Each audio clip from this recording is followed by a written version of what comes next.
జై శ్రీరామ్, వందే మాతరం. హిందూ బంధువులందరికీ నమస్కారాలు. See, in continuation to my previous video with regarding judiciary, legislature as well as executive, ఈ మూడు రంగాల్లో పడ అంటే పరిపాలనా రంగము అంటే బ్యూరోక్రాట్స్ అనమాట.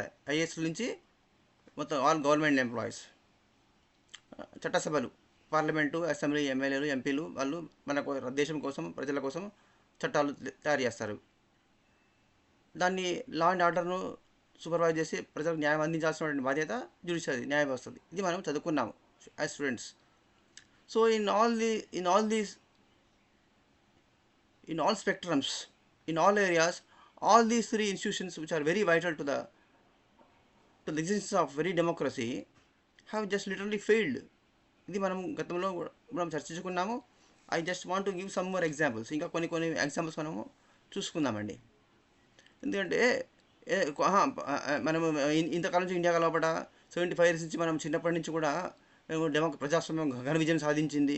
ఇది అతిపెద్ద ప్రజాస్వామ్య ప్రపంచ చరిత్రలో పట్టినే 140 కోట్ల మంది జనం ఉన్నారు. ఇంకా చక్కగా ఓటింగ్లు నడుస్తూనే ఉన్నాయి. పక్క పాకిస్తాన్ లెక్కనో, బంగ్లాదేశ్ లెక్కనో, సిరియా, అల్జీరియా లెక్క, సోమాలియా లెక్కనో, సుడాన్ లెక్కనో లేదు పరిస్థితి. ఇక్కడ ప్రతి 5 నెలలకు ఒకసారి కాదు, మధ్యలో కావాలనుకుంటే మధ్యలో కూడా 6 నెలల ముందు, 1 ఇయర్ ముందు, 2 నెలల ముందు కూడా ఎలక్షన్స్ మళ్ళీ ఎలక్షన్స్ పెట్టి ఎలక్షన్స్ ఓటేస్తూనే ఉన్నారు.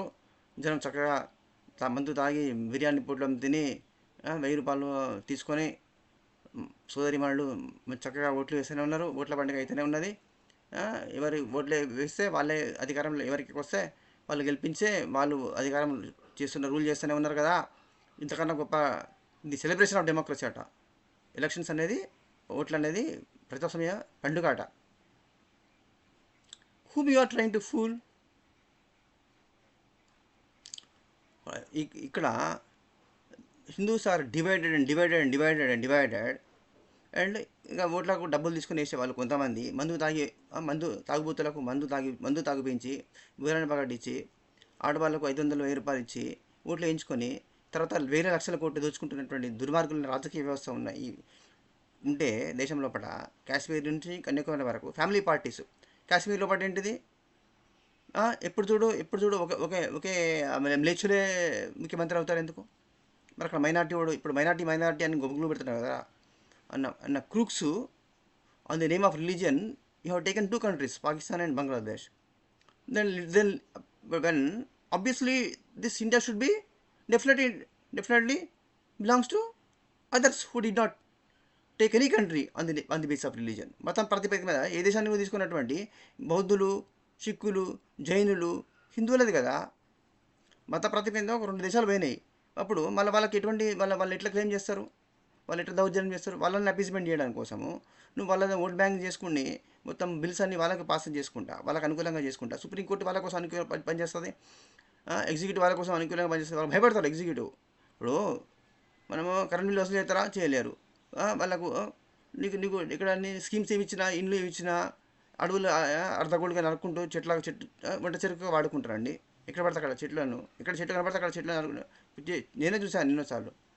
చెట్లు కొట్టబడడం సరే. ఇప్పుడు గ్యాస్ చాలా మందికి వస్తున్నది అనుకో, కానీ ఇంకా ఉందన్నమాట ఇల్లీగల్ ఇమిగ్రెంట్స్. దేశం అన్ని చోట్ల, అన్ని ఊర్లలో కూడా వాళ్ళు ఇల్లీగల్ రోహింగ్యాస్ని, బంగ్లాదేశ్, పాకిస్తాన్ ఇల్లీగల్ ఇమిగ్రెంట్స్ను పెట్టుకున్నారు, తీసుకొస్తున్నారు. వాళ్ళకి ఏంది, ఎక్కడ పడితే అక్కడ చెట్లను నరికేసి అది కూడా వంట సరిగా వాడుతున్నారు. తర్వాత దొరికిన తర్వాత ఆధార్ కార్డు, ఓటింగ్ కార్డు దొరికాక గ్యాస్ ఎట్లాగో వస్తుంది, ఫ్రీ గ్యాస్ వస్తుంది. So they are availing every opportunity in order to spread the religion and to sabotage the integrity of this country. Safety sabotage మొత్తం స్పాయిల్ చేయాలి, ఇంటిగ్రిటీ స్పాయిల్ చేయాలి, దేశాన్ని గజ్వా హిందూ అనే దాని కాన్సెప్ట్ లోపల ముందుకు వెళ్ళాలి. They are very clear about their plan.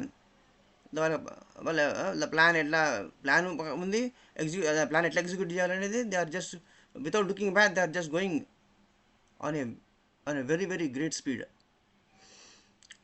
So ఇక్కడ ఇంకా జ్యుడిషియరీ లోపల ఎంత ఫెయిల్ అయిందంటే, ఇప్పుడు అనేక సంవత్సరాల పాటు నానినట్టు కోర్టులో నానింది. ఏంటిది, 2G స్పెక్ట్రమ్ కేసు.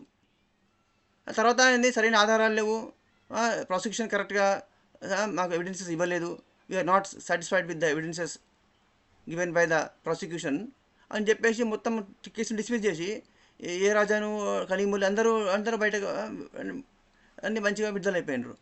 వాళ్ళకి ఎటువంటి నేరం చేయలేదని చెప్పి వాళ్ళు బయటికి వచ్చేసారు. అంటే ఇది ఇప్పుడు దీనిలో న్యాయ వ్యవస్థ మీద ఏం నమ్మకం ఉంటుంది? ఇప్పుడు నేషనల్ హెరాల్డ్ కేసులో కూడా సరైన బలమైన ఆధారాలు ఉన్నాయి సోనియా మీద, రాహుల్ ఖాన్ మీద. వాళ్ళు ఇప్పటికి జడ్జిమెంట్ ఇచ్చేసి వాళ్ళతో జైల్లో పర్మనెంట్ జైల్లో ఉండరు వాళ్ళు ఇప్పటికి. వాళ్ళకి సరైనటువంటి ఉన్నది ఎందుకు కేసును వాళ్ళకు బెయిల్ ఇచ్చిండ్రు, వదిలేసిండ్రు, అట్లనే మళ్ళీ దాన్ని ముందు తీసుకుపోతలేరు. సెంట్రల్ గవర్నమెంట్ చూసారా, సెంట్రల్ గవర్నమెంట్ కూడా ఫాస్ట్ ట్రాక్ కోర్టు పెట్టండి, మీరు రిక్వెస్ట్ చేసి మీరు కోర్టును మీరు ఇంకొక సెపరేట్ బెంచ్ పెట్టండి, మీరు చేసి మీరు తొందరగా దీన్ని కేసును ఫినిష్ చేయండి అని అని రిక్వెస్ట్ లెటర్ పెట్టాలి కదా. సెంట్రల్ గవర్నమెంట్ కూడా పెట్టలేదు. ఎందుకు? They are not interested. వాళ్ళకేంది, వాళ్ళ అధికారం ఉంటే మేము మేము మేము మేము చేసుకుంటూ పోతాం చాలు. అపోజిషన్ పార్టీస్ మీద మేము వాళ్ళకు చేసిన అన్యాయాల మీద కంప్లీట్గా తీసి వాళ్ళ శిక్షలు పడేయాలని చేయాలని ఉద్దేశం వీళ్ళకి లేదు.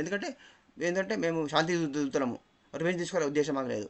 అది కాదు, ఆ రివెంజ్ నీ పర్సనల్ విషయం. అది దేశానికి ద్రోహం చేసిన వాళ్ళు, ధర్మానికి దర్శనం చేసిన వాళ్ళు, ప్రజలకు అన్యాయం చేసిన వాళ్ళు, కరప్షన్ చేసిన వాళ్ళను శిక్షించాలి. అది రూలింగ్ పార్టీ యొక్క బాధ్యత. అది రూలింగ్లో ఎవరుంటే వాళ్ళది బాధ్యత. అది నీ పర్సనల్ ఎందుకు అవుతుంది? అది నువ్వు పర్సనల్ నీ వ్యక్తిగత విషయం అయితే నువ్వు క్షమించవచ్చు, నువ్వు ఎక్స్క్యూజ్ చేయొచ్చు, నువ్వు ఏమైనా చేసుకోవచ్చు. నీ వ్యక్తిగతం నీ సొంతం. దేశానికి సంబంధించిన వరకు నీ సొంతమైన నిర్ణయాలు తీసుకోవడానికి అధికారమే లేదు. ఆ రూలింగ్ పార్టీ రూలింగ్లో ఎవరున్నా అంతే. ఇప్పుడు మన కాకతీయ ఉన్నది, మిషన్ భగీరథ ఉన్నది. దానిలో మొత్తం కరప్షన్ జరిగింది. 80 కోట్లది 80,000 కోట్లది 1,50,000 కోట్ల పైన ఇన్వెస్ట్మెంట్స్ అయినాయి. మొత్తం పైసలు ముట్టినాయి. కాంట్రాక్టులు తినేసిండ్రు. దానికి డ్యామ్స్ క్రాక్స్ వచ్చినాయి. దానికి నీళ్ళు వస్తలేవు. దానికి మొత్తం వేస్ట్ అయిపోయింది, మొత్తం పైసలన్నీ మునిగిపోయినాయి అని చెప్పిండు వచ్చిన ప్రజెంట్ గవర్నమెంట్. మరి కేసీఆర్ మరి లీగల్ ఇనిషియేటివ్ తీసుకొని మరి నిజంగా నిరస్తులు ఏది ఉంటే కేసీఆర్ అండ్ ఫ్యామిలీని మొత్తం పంపించండి, లోపలికి జైలుకి పంపించండి, శిక్ష పడేలా చేయండి. ఎందుకు చెప్తలేవు? ఇప్పుడు present CM cash for vote కేసులో పట్ట ఉన్నాడు. మరి కేసీఆర్ ఎందుకు ముందు తీసుకుపోతలేడు ఆ కేసును? ఆ రేటేంద్ర రెడ్డి ఈ క్యాష్ ఫర్ ఓట్లో పట్టడం ఆయన ఇన్వాల్వ్ అయిన మీడియాలో వచ్చినాయి ఆయన. అయితే ఏంది, బెయిల్ తీసుకొని వచ్చిండ్రు, బయటకు పెండింగ్లో నడుస్తుంది. అది దాని లాజికల్ కంక్లూషన్ తీసుకుపోవాలి కదా. By court is not interested in closing the cases fast. Courts have not time. కోర్ట్స్కి టైం ఉంది. వాళ్ళకు గణపతి ఎంత పెట్టాలి, గణపతి చీరలు ఎత్తే పొల్యూషన్ వస్తుంది, టమాకాయలు కలవద్దు, హోలీ రంగులు ఆడద్దు, for everything they have got time with regarding Hindus festivals. Hindu మహిళల అత్యాచారాల గురించి మొన్న ఎస్సీ మహిళలకు అత్యాచారానికి గురైతే దాని గురించి టైం లేదు. మనకి సుమోటోగా కాగ్నిజెన్స్ తీసుకొని కేసుని చేసి వాళ్ళు ఎవరైతే కల్పిట్స్ ఉన్నారో వాళ్ళు ఎందుకు మీరు లీగల్ యాక్షన్ ఎందుకు తీసుకుంటలేరు? సుమోటోగా తీసుకుంటే కదా. కోర్టులో ఉన్న వాళ్ళు అందరూ ఇప్పుడు మహిళా కమిషన్ కానీ, ఎస్సీ కమిషన్ కానీ, బీసీ కమిషన్ కానీ ఉన్నారు కదా. వాళ్ళకి జ్యుడిషియల్ అథారిటీస్ ఉంటాయి, జ్యుడిషియల్ పవర్స్ ఉంటాయి కదా. వాళ్ళు ఎందుకు తీసుకుంటారు? వాళ్ళు టీవీలు చూడాలి, ఇంట్లో సోషల్ మీడియా చూడరా? వాళ్ళకి మొబైల్ ఫోన్స్ లేవా? అది ఏం జరుగుతుందో సమాజంలో కూడా, దేశంలో కూడా. Why they are not taking any initiative in this regard? It makes it very very clear. It shows they are not interested. ఒక సెక్ట్ని, ఒక రిలీజన్, ఒక వర్గాన్ని అపీజ్ చేయాలి, సంతృప్తిపరచాలి, సంతోషీకరణ చేయాలి. ఇంకొకరు బలి పశువులు అవుతుంటే ఏం నిమ్మకం కళ్ళు మూసుకొని ఏం పట్టించుకోకుండా ఉండాలి. This is what happening for all the 7 decades. It is still in continuation. Modi regime వచ్చినంత మాత్రం ఇది ఏం మారలేదు. Because it is already set by those left ecosystem. Government ఇవ్వండి ఉన్నా కూడా సిస్టమ్ మేమే రన్ చేస్తాము, మా చేతిలో ఉంటే సిస్టమ్ మా చేతిలో ఉంటుంది అన్నారు. అది నిజం. అది జ్యుడిషియరీ అట్నే ఉన్నది, లెజిస్లేచర్ అట్నే ఉన్నది, ఇక ఎగ్జిక్యూటివ్ అట్నే ఉన్నది. ఎగ్జిక్యూటివ్లో కూడా ఉన్నారు. మీడియాలో అయితే 4th pillar గురించి చెప్పనక్కర్లేదు. Media completely highly corrupt. Media మొత్తం వాళ్ళకి సపోర్ట్ అనమాట. వాళ్ళకి సొంత చేసి బూటు నాకేటటువంటి సీఎంలకు, ఎమ్మెల్యేలు, ఎంపీలకు బూట్లు నాకే, లేకపోతే ఫారెన్ డీప్ స్టేట్కు వంత పాడేటటువంటి ఫారెన్ పాకిస్తాన్ చెంచాలు, బంగ్లాదేశ్ చెంచాలు, లెఫ్ట్కు చైనా చెంచాలు, మొత్తం అటువంటి వాళ్ళతోనే నిండిపోయి ఉంది. ఇక పార్లమెంట్ గురించి చూద్దాం మనం. హైయెస్ట్ బాడీ కదా మన భారతదేశానికి, ప్రజాస్వామ్యానికి పార్లమెంట్ హైయెస్ట్ బాడీ. ఎందుకంటే ఎంపీలు దేశం నుంచి అన్ని దేశాలు, అన్ని రాష్ట్రాలు ఎంపీలు ఎలక్ట్ అవుతారు, పార్లమెంట్ పోతారు, బిల్లులు పాస్ దేశం కోసము బిల్స్ పాస్ చేయాలి వాళ్ళు, కొత్త చట్టాలు జారీ చేయాలి. అక్కడ కొన్ని ప్రాంతీయ పార్టీలు, కాంగ్రెస్ పార్టీ కంప్లీట్ రౌడీ షీటర్లను, అన్సారీ ఆ మధ్యన ఎన్కౌంటర్ సచ్చినోడు, ఇటు ఎంత రౌడీ షీటర్లు, ఇటు కంప్లీట్ మాఫియా డాన్లు ఎంపీలు ఎలక్ట్ అయ్యి పోతున్నారు. అక్కడ రేపులు చేసినాడు, లూటీలు చేసినాడు, బ్యాంకులు చేసినాడు, ల్యాండ్ గ్రాబరు, ఊహద్దాదారులు వీళ్ళు ఎంపీలు అయ్యి ఈ దేశానికి ఏం ఏం న్యాయం చేస్తారండి? ఏం చట్టాలు చేస్తారు వాళ్ళు? అటువంటి ల్యాండ్ మాఫియాతోని ఎంపీలు, గ్రాబర్లు, రౌడీ షీటర్లు ఎవరైతే బాగా రౌడీ చేసి జనాలు భయపట్టి మర్డర్లు చేస్తారో వాళ్ళను డైరెక్ట్గా వాళ్ళకి టికెట్లు ఇచ్చి వాళ్ళు ఎంపీలను చేసుకుంటారు. భయపెట్టి జనాలను ఓట్లు వేయించుకుంటాం కాబట్టి గుండెల మీద ఆధారపడిన పార్టీలు ఉన్నాయి మన దేశంలో కూడా. ఫర్ ఎగ్జాంపుల్ ఎస్పీ మన పక్క రాష్ట్రంలో ఉన్నారు. ఆయన ఆయన ఆయన 5 ఏళ్ళు ముఖ్యమంత్రి చేసిపోయాడు. ఆయన పెద్ద సైకో, ఆయన పెద్ద ఫేమస్, ఆయన ఫేమస్ సైకో సీఎం అంటారు ఆయన. చంద్రబాబు నాయుడు పార్టీ వాళ్ళు, ఆంధ్రప్రదేశ్ ప్రజలు, తెలుగు ప్రజలే అంటారు అట్లా. ఆయన ఆయన ఆయన A1 16 కేసులో A1 ఆయన కేసులు ఇంకా ముందుకు నడతలేవు, అట్టే పెండింగ్లో ఉండేది. 5 ఏళ్ళ బట్టి పెండింగ్ ఉంటుందా? ఒక్కరోజు కూడా నువ్వు కోర్టుకు రామా, కోర్టు అటెండ్ చేయమని చెప్పిన ఆయన, హియరింగ్ రామా అటెండ్ చేసి అలా పోతలేడు. ఆయన పోకుంటే కోర్టు వారెంట్ ఇష్యూ చేయాలా లేదా? ఇప్పుడు నీసంటే నాసంటే కామన్ మ్యాన్, ఇప్పుడు నేను కోర్టు హియరింగ్ అటెండ్ కాకుంటే నా కోర్టు వారెంట్ ఇష్యూ చేస్తా లేదా? పోలీసు అరెస్ట్ చేసుకుని తీసుకుపోరా నన్ను, ఒక కామన్ పర్సన్? మరి వాళ్ళకి వాళ్ళేమి ఎక్సెప్షనా, ఎగ్జిబిషన్స్ ఉంటాయి వాళ్ళకు? అంటే అందరికీ లా సేమ్ కాదా? మరి కాన్స్టిట్యూషన్లో ఎందుకు రాసుకున్నా? మరి law is same for all అని. చట్టం అందరికీ సమానమే, చట్టం ముందు అందరూ సమానమే అని ఎందుకు చెప్తాను? గొప్పలు ఎందుకు చెప్తాను? చెప్పకండి. రాజకీయ నాయకులకు చట్టాలు వర్తించవు, గుండాలకు, రాజకీయ నాయకులకు, ఒక ప్రత్యేక శాంతి పాషాణ మతానికి వాళ్ళకు వర్తించదు. వాళ్ళు రేపులు చేసినా, మర్డర్లు చేసినా, లూటీలు చేసినా, దేవతల గుడిలు కాలబెట్టినా, గణపతి మీద రాళ్ళు వేసినా, హనుమాన్ యాత్ర పోతే వాళ్ళ మీద రాళ్ళు వేసినా, తగలబెట్టినా, జనాన్ని కొట్టినా, మర్డర్లు చేసినా, చివరికి షాపులో పోయి హిందువులను చంపినా ఏం లీగల్ యాక్షన్ తీసుకోము, మేమేం చేయము, పట్టించుకోము. ఈ విధంగా లెజిస్లేచర్ ఉన్నది, జ్యుడిషియరీ ఉన్నది, police department, traffic highly corrupt. Police department, civil, criminal, traffic, police department అన్ని కరప్షన్. రిజిస్ట్రేషన్, ల్యాండ్ రిజిస్ట్రేషను, ప్లాట్లు, ఇల్లు చేసినోడికే చెప్తారు.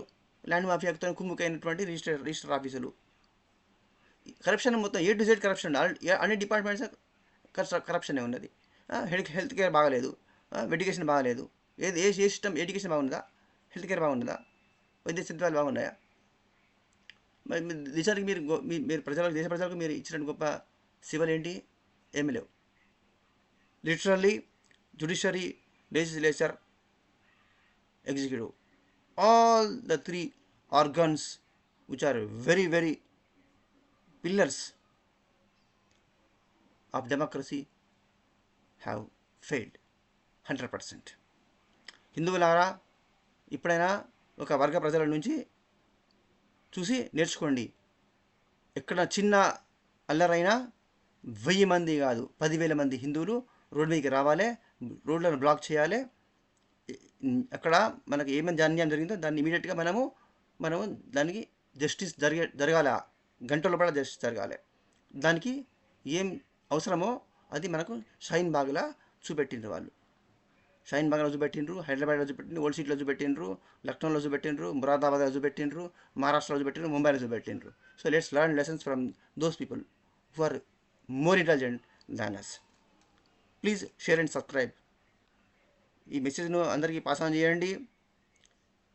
మీరు దీనిలో మంచిగా పాయింట్స్ ఉన్నాయంటే దాన్ని ఇంప్లిమెంట్ చేయడానికి, మన లైఫ్లో ఇంప్లిమెంట్ చేయడానికి మనం ఇంకా జనానికి 10 మందికి చెప్పి పాస్ ఆన్ చేయాలి. Please share and subscribe to my channel. జై శ్రీరామ్, వందే మాతరం.